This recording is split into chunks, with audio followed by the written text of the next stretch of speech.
A mortgage loan modification is a really good tool for people that have fallen behind on their payments.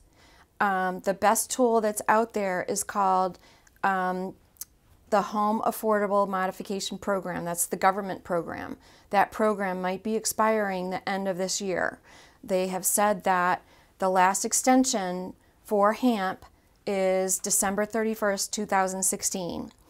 When you apply for a loan modification, you're really looking for a HAMP loan mod. It's the best program.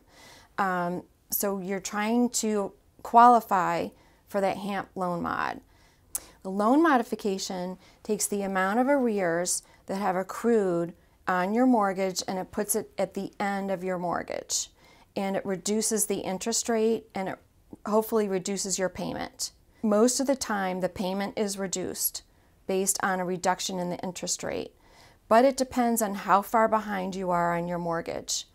The vast majority of approved loan modifications will reduce the interest rate and the payment. Because the HAMP program is ending the end of this year, you should not wait to apply for a loan modification. So I would urge anybody that's considering applying for a loan modification to seek an attorney as soon as possible and apply for that loan modification, because the process can take 3 to 4 to 5 months for approval. For more information, go to alliancelegalfirm.com or feel free to call me.